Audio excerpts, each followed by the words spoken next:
Welcome to Newsome MMA in association with MMA Play 365. I'm your host, Jon Prentice, and today I have the absolute pleasure of being joined once again by the Cage Warriors lightweight champion, Herbert. Now, Jai is set to defend the belt next weekend on October 26th against Cain Carrizosa at Cage Warriors 109, which goes down in Birmingham. Jai, thank you for joining me. How you doing, my friend? Cheers, man. Thanks for having me on again. I'm doing problem. great, bro. How are you? All right, yeah? I'm not too bad, thank you. I'm not too bad. All the better for speaking to you ahead of what's going to be a fantastic fight next weekend. Now, we are just 1 week out from Fight Night, a week today. How's camp been for you, and what are the next few days? What's in store for the next few days for you? I assume that all the heavy training sessions are done. It's just going to be focusing on the weight cut and stuff the next couple of days. The camp's gone really well. You know, made some more improvements. And worked on a few things, or a lot of things. You know, just worked on improving my overall game. Like I said, today I've had my last hard session. It was a sparring session today. Good rounds, man, down at Renegades. Bloody hell, man, I swear the match were rammed, man. There was about 20 people there. I swear to God, it's unbelievable. I saw the pictures, man. I saw the pictures. You see the pictures, yeah. And there were some killers in that group as well. Oh, man, no one's giving you an easy time there, are they? I swear to God, you could pay to come and watch that sparring. I tell you, some of them lads there, it's unbelievable, man. So tomorrow it's a rest day. Tomorrow I always have Sunday off, and then after that I'll just be doing like pads and I'll be doing drills, like just keeping sharp. Nothing strenuous, just sharp work. And the weight. I mean, with the weight, I usually diet for 4 weeks. Not usually, actually, I do diet for 4 weeks, and then I cut about the in the morning of the fight. The weighing. I usually have like 2.5 kilos to do in water. So it's not. It's not like a big water cut or anything for me. So like I'm quite like. It's not that hard, you know. I do it the right way. I diet down to the appropriate weight, so then I don't have to sweat so much water out. You know what I mean? Yeah. So, do you think that gives you? Do you think that gives you an advantage? The fact that you don't cut a massive weight. Because obviously we see so often nowadays people cutting huge amounts of weight, and we've seen the benefits of people moving up a weight class and not having much of a cut. Do you think that helps you, especially with your fighting style, pressure and constant striking that solid takedown defense and get up game? I mean, do you think it helps you with the gas tank, the fact that you don't have to cut so much water weight? I think it probably does, but at the end of the day, that's like down to my discipline, isn't it? You know what I mean? Me making sure like I diet down to a good weight, and then I don't sweat off too much water. Like I think some of these weight cuts are ridiculous, man. They're just no good for you, man, I tell you. And I think the way I do it is good, man. And I think it does benefit me a lot, to be honest with you. Yeah. I agree, man. Now you're facing off against Cain Carrizosa. He's a man on a 5-fight win streak. He's competed under the UFC and Bellator banners previously. I mean, what are your thoughts on your opponent? Yeah, Cain's a good fighter. You know, he's like you say, he's on a 5-fight win streak. He's fought on the UFC, the biggest show, Bellator as well. He's good, man. He's a solid all-round fighter. You know, he's got good striking. He's pretty tough. He looks pretty decent off his back and stuff, and he's got a few submission wins. And so he's got to be switched on everywhere, standing and on the ground. You know, got to be switched on at all times. But yeah, it should be a good fight, man. It should be an entertaining fight for the fans. But I'm looking to I'll just be clinical as I always am, and you'll see what how he's gonna go down. And just like you said, man, you're always putting on an entertaining fight for us fans as well, man. But how do you see this fight playing out between the two? Do you expect that stoppage? Do you go in there looking for that stoppage, or because one thing that a lot of people have said about yourself is how disciplined you are in when you get inside there and you don't push for a finish. It comes naturally. I mean, is that the game plan again going into next Saturday? Yeah, definitely. I'm just like you say. I'm always like, don't look for it. It'll just come, like, so just keep, feint, movement, find your range. I'll work off that jab, work behind the jab, and then it all just starts flowing together. You know what I mean? Just keep good composure in there, and then if it comes, it comes. You know what I mean? But if you go searching for it and then start loading up, then your opponent just sees it coming from a mile off. So just, like you say, just got to keep composing there and then be clinical when the time comes. Absolutely. Now, let's skip back a little bit to you winning the belt against Jack Grant at Cage Warriors 106. Third round stoppage. I mean, was that the best performance of your career to date, do you think? I think it probably was because of the opponent I had. Jack was, well, Jack not was. He's a very good fighter.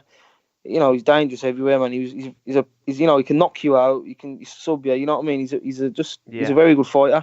And the way I went about the fight, and I've never really looked in danger anywhere. I took my time. I was very composed, and I don't like saying. I don't want to say I made it look easy because it wasn't easy. Yeah. Believe you me. You know what I mean? But I stayed disciplined. What I was told to do and stuff, and it came. Like I say, the finish came naturally. I mean, going into that fight, do you feel that maybe you weren't perhaps given the credit you deserve? Because, you finished every single one of your opponents bar one. But going into that fight, a lot of people were talking about Jack Grant. A lot of people were saying that if he gets the win, he might be getting a call up to the UFC, etc. Do you think people slept on you a little bit and kind of looked past you in that fight? Not really. I think it was a bit of a 50-50.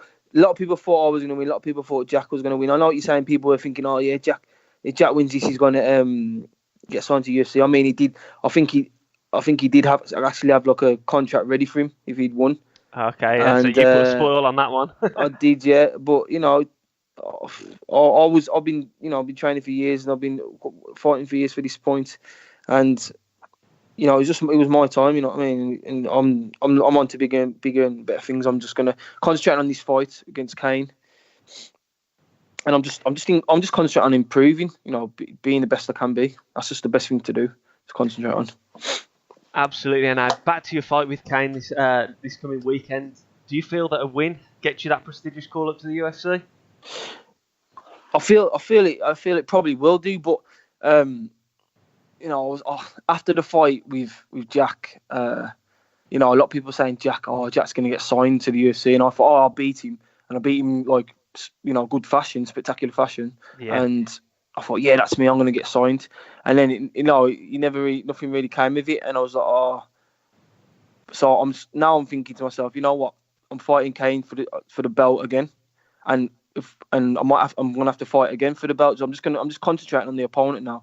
I'm not thinking, oh yeah, after this one I'm going to get signed, because then if it doesn't come, then I'm going to be like, oh, it might, I don't want to be deflated from it. So I'm just concentrating on my fight. I'm winning the fights in front of me, and it'll come. You know what I mean? Absolutely. Now, Tom Aspinall was recently called up to the UFC, making the 93rd fighter to be signed from Cage Warriors. And Cage Warriors did tweet out a question who people would think would be the 94th, and your name was mentioned quite a lot in there. Do you pay any attention to social media and things like that, or do you just kind of put all that stuff to one side? I'll be honest with you, mate. When posts do come up of me on social media, on Cage Warriors and all that stuff, I'll watch the video or whatever, or like the post. But I never read the comments, to be honest. Yeah. Nah, I never read the comments and get involved in that and looking at people, because listen, if you like me, you don't like me, simple as, you know what I mean. But I'm not really getting involved in or thinking, oh, why is he saying that, or why is he saying that, and start arguing with people. Listen, I'm a type of person boom. I'll do my talking in the cage, you know what I mean? Or if I've got something to say to you, I'll say it to your face or whatever, you know what I mean? Yeah. So I don't really bother with comments, so I don't read them, you get me? Absolutely. I mean, is there any added pressure for you going into this fight? I mean, obviously the fact that there's a possible UFC caller waiting if you get the win. Obviously you're fighting very close to home as well, in front of a lot of family and friends. Does that add any pressure to you, or is that kind of thing just keeping it professional and you don't really think about that kind of thing? That's what I'm. Yeah, that's definitely. I'm keeping professional about it. It is. Yeah, it's very close to home. It's just up the road, isn't it? Birmingham from Wolverhampton. I've got a lot of people coming to come and watch me. I'm main eventing it.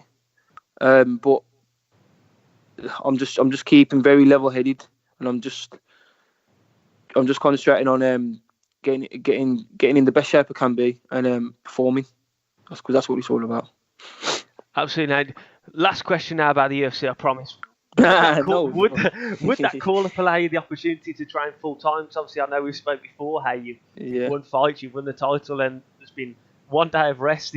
Enjoy that Nando's, which you said you're looking forward to after this fight, and then it's back to the day job. I mean, would that give you the opportunity to train full-time, or would you still carry on with your full-time work as well for the time being? I think if I did get the call up to the UFC, then I could go full-time. To be honest with you, I remember my dad saying to me the other day, to be fair to him, God bless him, he said, if you get the call up for the UFC, then I'll sponsor you till, obviously, to the UFC, like sort of help me out financially till the fight with the UFC, which is a really big thing for him. I mean, thing for him to do. That's I'm very blessed to have him to do that, to be honest. So yeah, I could quit work then and go full time, and obviously with the financial backing of the UFC, like I could carry on the rest of my career full time. Yeah. I mean, what a dangerous guy you're going to be if you get to train full time as well, because we've seen you putting people out first round, second round all the time, man, and that's not training full time. So if you're full time, man, I feel sorry for those lightweights out there. No. Mate, it's the scaffolding that's keeping me strong, man. You know what I mean? You worry if you start the scaffolding, how it goes. Nah, hopefully not. Now, there's a lot of good matchups for you if you get past Cain this next weekend, whether it be in the UFC or against guys in cage warriors such as Mason Jones. I mean, if you get your arm raised, are you calling anyone out in the post-fight interview? Nah, I'll never call anyone out. I'm not really, as soon as the fight's done, I ain't really fussed about it or like anyone else. I'm just like, I just want to have a, chill out and relax and stuff, and go and spend time with my family and that. But yeah, man, whoever, just give me whoever, man, the best. I'll just fight the best. You know what I mean? That's what I've been doing, and that's what I'm going to continue to do. Fight whoever they're putting in front of me. I want to fight like the best people in the world, and see how I match up against them. Absolutely. Now, before I let you go, I've got to give the floor to you. Now, do you have any final messages for your opponent, your fans, sponsors, anything like that? It's the floor is yours now. Yeah, man. Listen. October 26th, Resorts World Arena, Birmingham, Cage Warriors 109. It's going to be explosive, man. There's myself. There's a few other lads from Renegade on the card. Absolutely. Mike Eunice, Chris Mike Eunice, Chris. Sorry, Mike Eunice, Chris Meyer. Some top level fighters there. Also, there's some other top amateurs from our gym on the card. It's going to be brilliant, man. It's going to be absolutely explosive. It's going to be a great night. And I hope my opponent gets comes over and he's fresh and he's fit and he's ready to go, man. Because I am. You know what I mean? I'm ready to put on a brilliant performance like I did, better than last time. Well, us fans are going to be treated then if it's better than last time now. Yeah. As Joe just said, make sure you check out Resorts World this weekend on October 26th. I believe there are still tickets available as well. So if you're in or around the area, make sure you get down there because it's going to be an absolutely explosive night of fights. Joe, thank you very much for your time. Really look forward to seeing you in action next weekend, and we look forward to seeing what happens next. Cheers, John. Thanks for having me on, mate. Yeah. Thank you very much for your time. Thank you, mate. Cheers, bro.